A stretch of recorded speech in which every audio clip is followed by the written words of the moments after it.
Jumping Jim Brunzell, the wrestler who could leap tall ropes in a single bound. But don't let the smile fool you. His career was full of drama, from steroid scandals to legal battles. Get ready for a knockout dose of wrestling history. This guy's not just a masked memory, he's a decorated athlete with a career that spans decades. From the roaring crowds of the AWA to the global stage of the WWF, Brunzell has faced legends and captured championships. AWA Tag Team Gold with Greg Gagne, UWF Tag Team titles with Brian Blair. This guy's done it all. He is a true icon.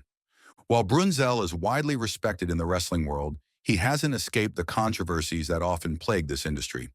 Let's break down some of the key controversies. One of the biggest issues during that time was steroid use. Back then, steroids were everywhere in wrestling.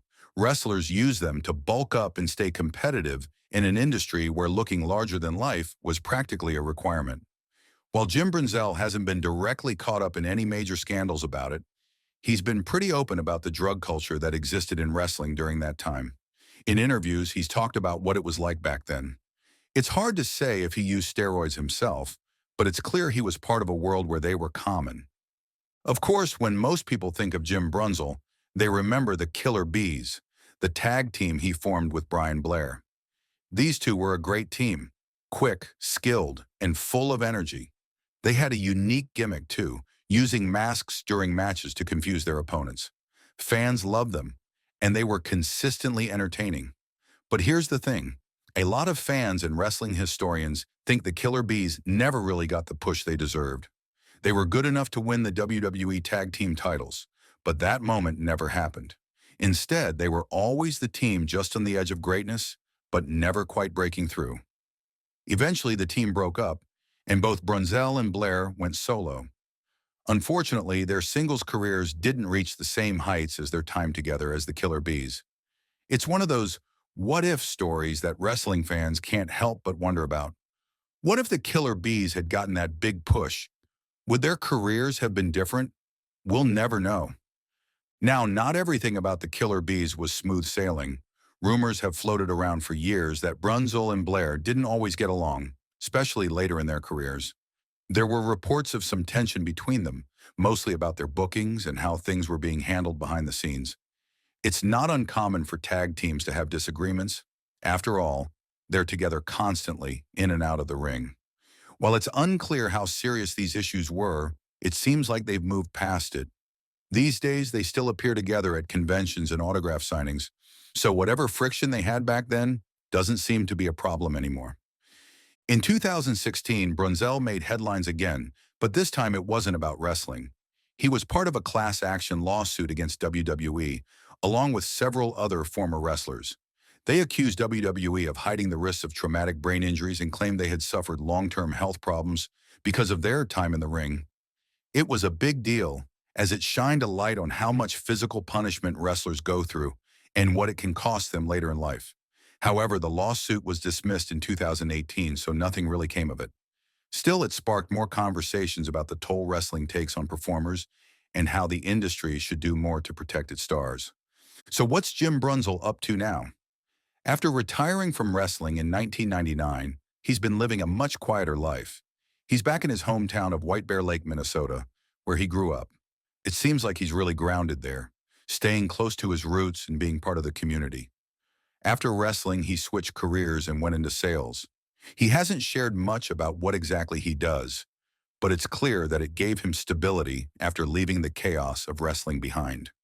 Even though he's retired, Brunzell hasn't completely walked away from the wrestling world. He's a regular at wrestling conventions and autograph signings, where he gets to meet fans, share stories, and relive some of his glory days. A lot of the time, he appears at these events with Brian Blair, which is always a nice throwback for fans of the Killer Bees. It's cool to see him staying connected to the world that made him famous, while also embracing the fact that his time in the ring is behind him. Outside of wrestling, Brunzell spends a lot of his time giving back. He's really passionate about supporting kids with diabetes, which is a cause that's personal for him because he's dealt with diabetes himself. He's been involved in raising awareness and helping organizations that work with children who have the condition. On top of that, he's active in his local church and participates in community events around White Bear Lake. It's clear he cares about staying involved and making a difference in the lives of others. Looking at Jim Brunzell's life now, it's easy to see that he's found a good balance. Wrestling gave him an incredible career and a place in the history books, but he's also built a fulfilling life outside the spotlight. Whether it's through his work, his charity efforts, or connecting with fans at conventions, he's managed to stay active and engaged. For anyone who grew up watching him in the ring, it's great to know that he's doing well and enjoying this chapter of his life. Now, forgive me for making you nostalgic, but how can I not discuss his legendary career in this video? Let's start. Jim Brunzell was born on August 13th, 1949, and grew up in a military family. His dad was a Navy pilot, so you can imagine there was a lot of moving around. For a while, he lived in Memphis, Tennessee, but eventually his family settled in White Bear Lake, Minnesota. And that's where Jim really started to shine as an athlete. In high school, Jim wasn't just good at sports. He was great. He played football, wrestled, and competed in track and field. Oh, and not just any track and field event. Jim was a high jumper, and a darn good one. In fact, he became the state champion in the high jump. It's like he was born to defy gravity, which probably helped him earn that famous jumping nickname later in his career. After high school, Jim went on to the University of Minnesota. There he continued his athletic career, playing football as a tight end, and of course, still excelling in the high jump. Fun fact, his high jump skills were so impressive that he once cleared over 6 feet, which, if you think about it, is crazy when you're also carrying the kind of muscle mass needed to play college football. He was just a natural athlete, plain and simple. But here's where things get interesting. After college, Jim got a tryout with the Washington Redskins. Imagine him standing there on an NFL field, trying to make his dream of becoming a professional football player come true. Unfortunately, it didn't work out. Now, for a lot of people, that might have been a major setback, but not for Jim. He was the kind of guy who saw doors closing as opportunities to find new ones opening. After his NFL tryout, Jim went back to college, finished his degree, and started looking for his next big move. That's when fate stepped in, and it came in the form of an old college teammate, Greg Gagne. Now, Greg's last name might sound familiar to wrestling fans. His dad, Greg Gagne, was a legendary wrestler and promoter who ran the American Wrestling Association, or AWA. Greg saw potential in Jim and encouraged him to give wrestling a shot. At first, Jim probably wasn't sure if wrestling was for him, but he decided to go for it. He started training under Greg Gagne, who, by the way, was known for running one of the toughest wrestling camps in the business. And get this, Jim trained alongside some future wrestling legends like Ric Flair, Ken Patera, and the Iron Sheik. Can you imagine being in a room with that kind of talent? It must have been electric. Jim made his debut in the early 1970s and started wrestling for different territories across the country. Back then, wrestling wasn't like it is today, with one big company dominating the scene. Instead, there were smaller regional promotions called territories, and wrestlers would travel around, building their reputations wherever they could. One of Jim's first big successes came in the NWA Central States promotion, where he teamed up with Mike George to win the NWA Central States Tag Team Championship in 1973. It wasn't long before Jim was making a name for himself, and soon he found his way back to Minnesota to wrestle for Vern Gagne's AWA. Now, this is where Jim's career really started to take off. In the AWA, he teamed up with his old buddy Greg Gagne to form one of wrestling's most iconic tag teams, the High Flyers. These two were incredible together. They had this exciting, high-energy style that fans absolutely loved, and it wasn't just flash. These guys could wrestle. In 1977, the High Flyers won the AWA World Tag Team Championship by defeating Blackjack Lanza and Bobby Duncum. They held on to those belts for over a year, which is no small feat in the world of wrestling. Unfortunately, their reign came to an end when Jim suffered an injury, and they had to vacate the titles. But if there's one thing you should know about Jim Brunzell, it's that he doesn't stay down for long. After recovering, Jim decided to branch out and try his hand in other promotions. In 1979, he went to Mid-Atlantic Championship Wrestling, where he competed as a singles wrestler. He proved that he wasn't just a tag team guy by winning the NWA Mid-Atlantic Heavyweight Championship twice. He was as solid as they come, whether he was working in a team or on his own. But Jim wasn't done with the High Flyers just yet. In 1981, he returned to the AWA and reunited with Greg Gagne. The magic was still there, and in no time, they were back on top. They won the AWA World Tag Team Championship again, this time by defeating Jesse Ventura and Adrian Adonis, a team known as the East-West Connection. That victory cemented their legacy as one of the best tag teams of their era. After making waves in the AWA and other promotions, Jim took a big step by signing with the World Wrestling Federation, WWF, in 1985. The WWF was in the middle of its huge national expansion at the time, and Jim was ready for the challenge. Once he joined the WWF, he was paired with Brian Blair, another talented wrestler, to form the tag team known as the Killer Bees. Now, this team wasn't your ordinary duo. They had a unique gimmick that made them stand out. As fan favorites, or faces in wrestling terms, they would wear masks and switch places behind the referee's back during matches. It was a playful twist usually reserved for the bad guys, and fans loved it.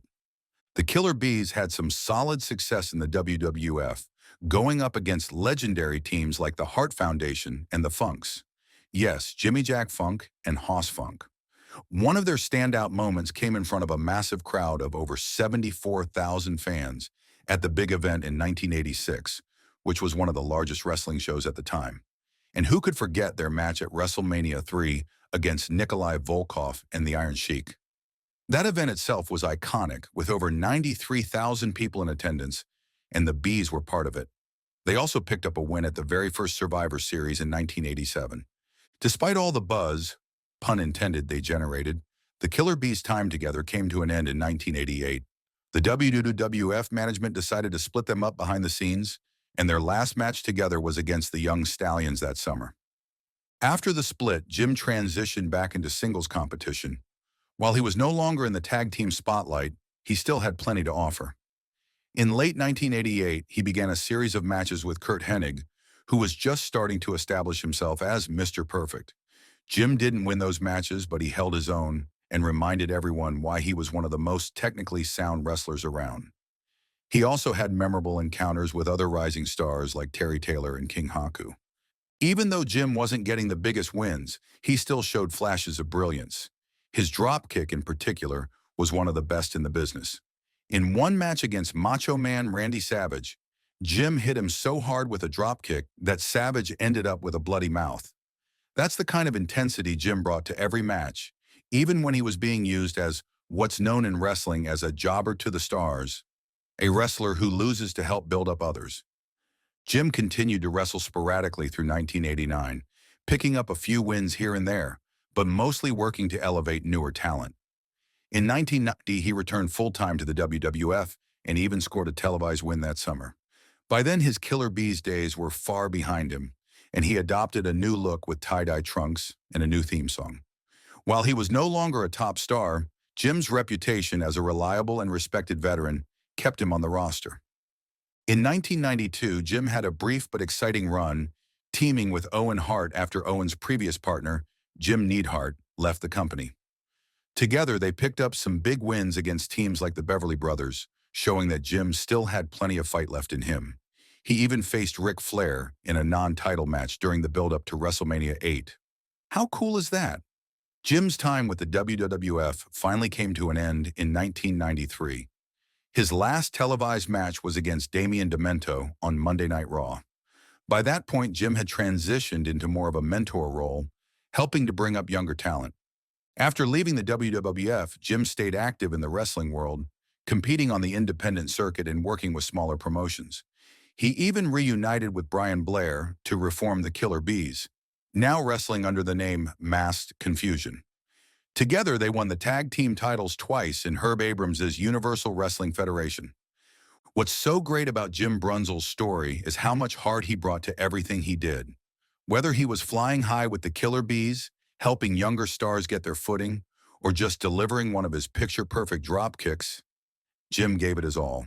Even after retiring from the ring, he remained a beloved figure in wrestling, always willing to share stories and connect with fans.